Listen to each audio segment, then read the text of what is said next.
What's up, everybody, and welcome into the number one Group of Five college football show in the world. This is the Group of Five guys, and our mission is to be the voice for the Group of Five football programs that the mainstream sports media absolutely refuses to be. We need your help to do that. We need you to hit the follow button on all the social platforms at Group of Five guys. Go to YouTube, Apple Podcasts, Spotify, wherever you get your best podcasts. Subscribe to the Believe Network. You can catch the show on there. Most importantly, tell your family and friends all about us. On this episode of Inside Drill, Twitter sensation, viral head coach of Northern Illinois, Thomas Hammock, joins the show. All right, guys. Well, joining us for the first time, we've been trying to make this happen. I was scrolling through messages for a couple of years, really. We've been trying to make this happen, and we made it happen at the perfect time because he is a viral sensation right now. But we bring in NIU head coach Thomas Hammock. Coach Hammock, thank you, sir, for making time for us. Hey, glad to be on. Appreciate what you guys do for Group of Five football, and appreciate the coverage. Well, Coach, we'll get into it. You have the sort of viral quote that's going around on social media. What was the original question, and what kind of made you, I guess, answer it just so passionately? Well, the original question was, what would you do to change NIL in the transfer portal? And, obviously in this modern day and age of sound bites, it didn't capture my whole answer. I actually said, I wouldn't change anything. I love the challenge. And I think it started from, I love the challenge. And so, by me saying I wouldn't change anything means, I'm perfectly fine with the way things are in this current state. I fully believe that, student athletes should be compensated for their services, but also understand what's at stake.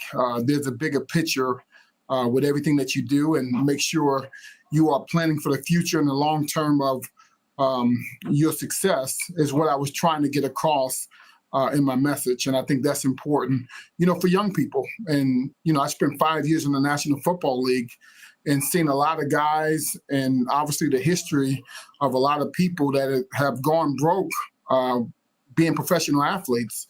And so now you are giving more financial benefits to younger people, and we expect them to do better. I think we have to give them more education and guidance, and I just don't see that happening at the current state.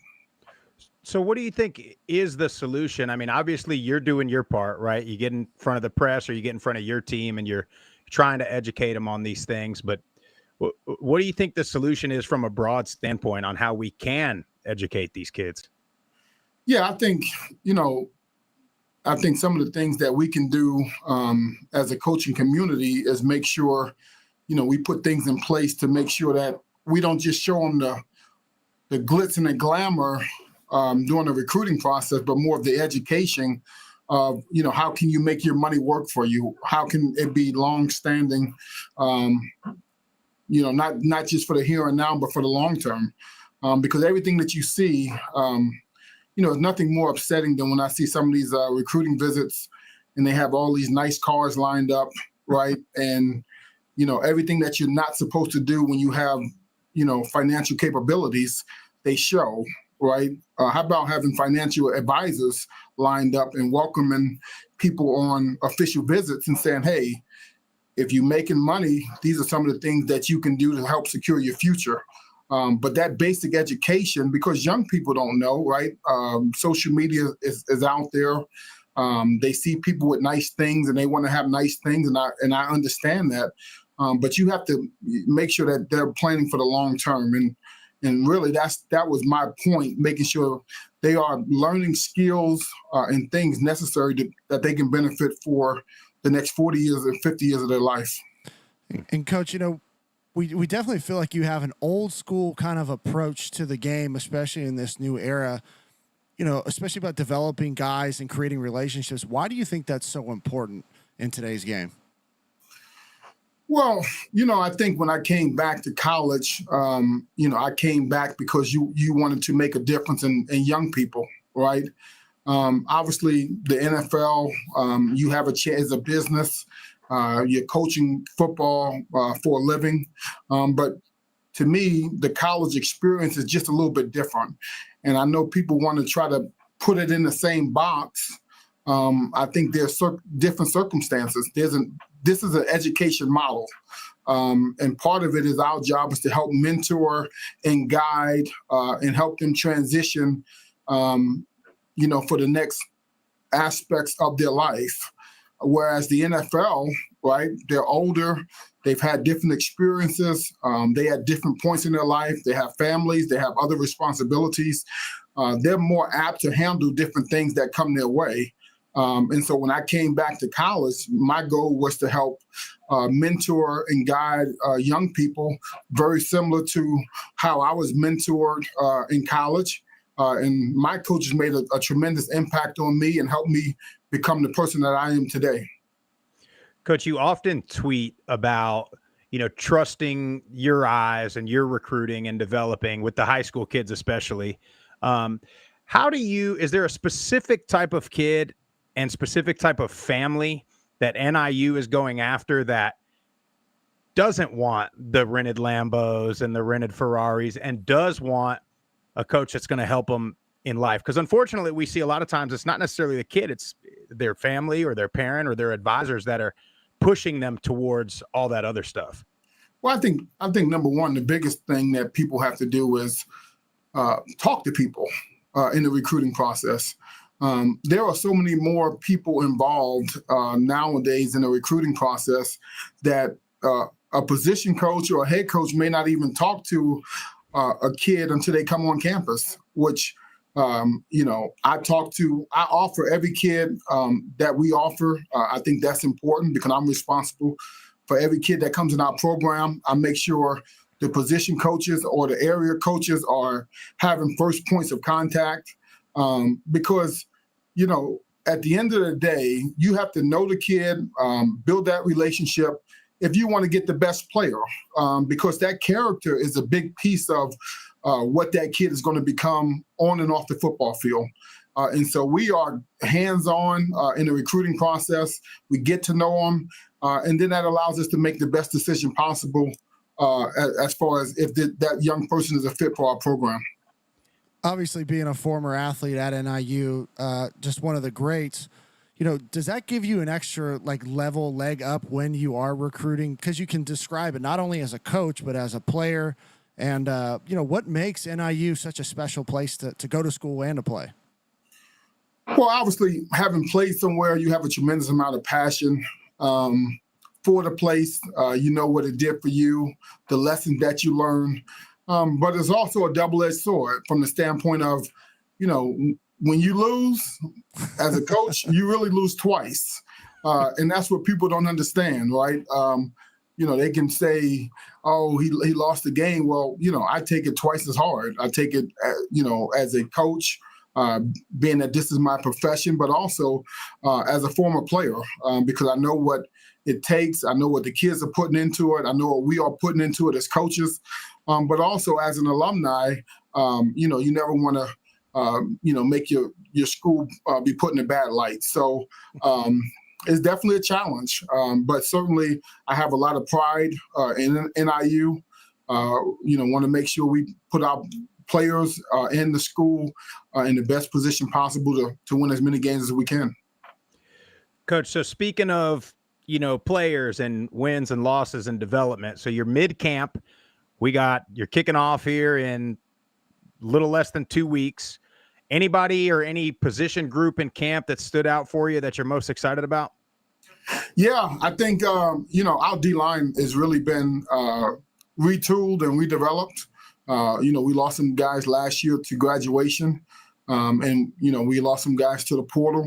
But we were very creative in the recruiting process. I talk to my coaches all the time about, roster equity. And roster equity, in my opinion, is like in the NFL.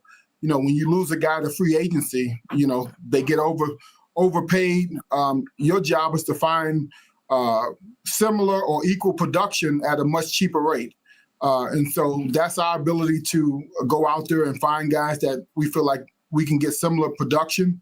And we were able to do that on the defensive line. We grabbed a couple guys that gives us great versatility, and we had some young guys step up. Deshaun Dixon and Alvin Gully are two guys inside that give us tremendous 1-2 punch, along with some young guys that have developed in our program. And then we have some older guys. Roy Williams on the edge is getting a lot of NFL attention. Jelani Williams on the edge, getting a lot of NFL attention. Guys that, also got a lot of attention in this new NIL era, but decided to stay. So we feel like we were able to mix some veteran guys with some transfers, with some young guys that we feel like we got developed a year ahead of time. And I'm excited about the D-line. We win on the offensive line and defensive line, and we were able to, retool those positions. Let's flip sides to the offensive side of the ball. Obviously, Ethan Hampton is gone. Josh Holtz got a lot of, reps last year. How do you feel about the quarterback room? And obviously, you got some special running backs coming back as well. Yeah, no, really like the quarterback room in the short term and the long term. I feel like we are well positioned. Got guys that have the ability to affect the game in a variety of ways, with their arm, with their legs, extremely smart individuals. And so Coach Sanders, my offensive coordinator, he's exceptional from the standpoint of he's the guy that he can mix and match personnel groupings. If we down receivers one week, he's going to use more tight ends. If we down running backs, he's going to use more receivers, more of a pro mindset. And I think that gives you a lot of versatility as far as what you can do and what you can call. And those quarterbacks have been executing at a high level. And then our backfield, I really think this backfield is the best backfield that I've had since I've been here. And we've had some really good backfield. So I'm excited about what they can do. We probably about 5 deep. And when I say 5 deep, I really mean like we got 5 guys that can probably be 1,000-yard rusher if they were the single guy. So we feel like we have a good, healthy competition and guys that can rotate. And, we're always going to be good in the backfield. I can promise you that. Coach, you got this upcoming move out of the MAC over to the Mountain West. Is that something I'm sure right now you're not even thinking about it at all, but is that something when you're recruiting or when you're talking NIL and some of this stuff, is that something you're super excited about? You know what? I really have not talked about it at all, to be honest, not in the recruiting process or with our team. I know externally a lot of people are talking about it. We have not. Our focus has solely been on, playing our best football this last year in the MAC. I love the MAC. I played in this conference. It's a tremendous conference. A lot of great coaches and players. We respect it, and we want to, try to play our best football this last year in the conference. We know everybody's going to, play their best against us. We understand that. We embrace the challenge, and I certainly feel like we got a good team to go out there and compete every week. Well, Coach, how do you feel about the schedule? I think it sets up very nice. I mean, you get Holy Cross at home, and then you're on the road with Maryland and Mississippi State, two very, good programs, but very winnable games early in that non-conference schedule. How do you feel about the entire schedule? Well, obviously I think, you always look at the non-conference schedule and, can you have a chance to go out there and compete? Holy Cross, I started watching them today. A team that plays extremely hard, physical, sound. It's going to be a tremendous matchup. We got to be ready to play. Then we come back against Maryland in 6 days. We know that's Big Ten football. And then we got a couple weeks off and play Mississippi State. So we're gonna find out right out the gate what type of team we are. And what I challenge our team is how hard can we play for 3,600 seconds each week? And that's our goal. I feel like we have a really strong football team. We got to stay healthy. One thing about this new era of college football is you don't quite have the depth that you would like to have. So if we can stay healthy and keep the horses that we do have healthy, I think we give ourselves an excellent chance to compete. Coach Jeff, unless you got any other questions, I just want to say one kind of last thing, and then we'll let Coach get out of here. I was just going to say, Coach, we appreciate you coming on, and I want to make a plea, I guess, to the national scene of let's talk about Coach Hammock and NIU all year long, not just when they beat Notre Dame and not just when he has a viral quote. This is a really good program, great coaches, great players. And, you deserve all of the love you're getting right now, but let's do it at, when NIU plays Bowling Green or when NIU plays Miami. Let's talk about NIU and the MAC then too. That's all I got. Thank you. I appreciate that. We need to play a lot more consistent so you can talk about us more. There you go. Well, Coach, we can't thank you enough for coming on, especially, on a weekend, middle of camp. You're getting ready for a game here in less than 2 weeks. So, Coach, thank you so much for joining us. Appreciate it. And go Huskies. Jeff, it's interesting. When we talk to all these coaches, a lot of times, we get done. We're like, oh, I'd love to play for that guy, this and that. And this one in particular with Coach Hammock, I look at it more as a parent, and that's a guy that I would want my kid to play for. Absolutely. I would send any of my sons there to play for him because he makes the emphasis on the player, the athlete. It's about what's best for them. And we talk about it all the time, like how much middle affected us, right? Through relationships, through our job, through our spouses. Like I have so much, that I owe because of the opportunity that Coach Stock and MTSU, allowed me to have. And I love just to hear him talk and make that a point of emphasis because you don't hear it enough anymore.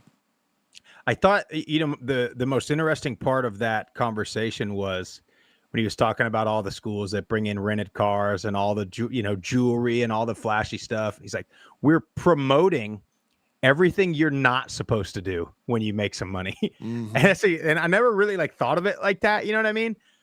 But it's an interesting point, and you're almost pushing kids to go broke, as he said. He's seen so many guys do at the professional level, and it's a shame, but there's a balance to that, right? Because you still got to recruit and you still got to win, and there's a lot of talented players that, for some reason or another, a rented sports car might sway them one way or another.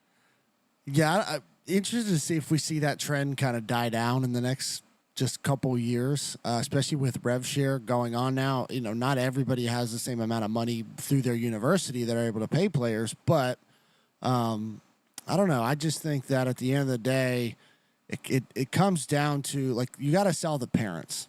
I firmly still believe that the parents make a huge, play in where their kid goes to school. So just selling that pitch about we're going to develop your son into, a good person, father after he graduates, like a good, person, citizen in the workforce, like all the things he talked about in that clip. Just, I don't know. I love it. I think we need more of it. And, this time of year during camp too, obviously everybody's high on their roster, but I love we're always going to be good at running back here.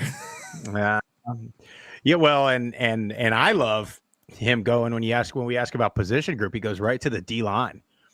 And we talked about Williams in our Mountain West. Here I go. I'm jumping the gun in our MAC preview on the defensive line. And getting after the quarterback, stopping the run and those things.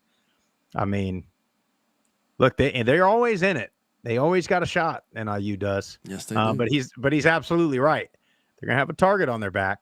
They're absolutely gonna have a target on their back from these MAC teams that are gonna want one last shot at them before they leave for the Mountain West. But no doubt, and you got to build your team, especially in the MAC. I mean, it's really that way in every conference, but it starts up front, offensive, defensive line, and when you kind of look into their schedule, they actually got I forgot. I pulled up my notes. I have them as a dark horse to win the MAC, mainly because I did too. Yeah. Oh, did you? I couldn't remember where you had them. But yeah, I mean, you avoid Buffalo, Bowling Green, and Central Michigan. So you do have, you play Toledo, you play Miami of Ohio, but Maryland, Mississippi State, those are very winnable Power 4 matchups. You could, I don't know. He said they'll find out early, but you get hot NIU, be able to run the ball down people's throats, control time of possession, play good defense, get after opposing quarterbacks. It's a recipe for winning right there.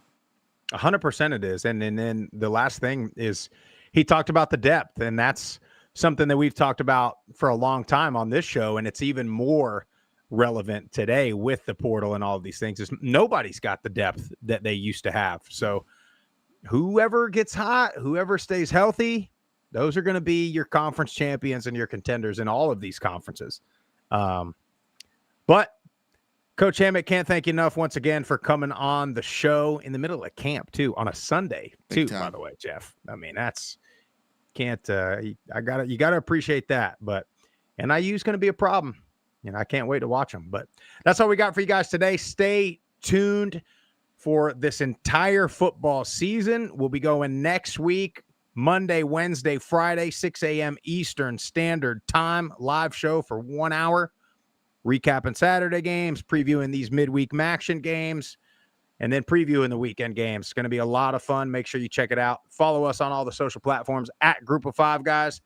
Watch the show on YouTube, Apple Podcasts, Spotify, wherever you get your best podcasts. Most importantly, share us with your family and friends. We're out of here.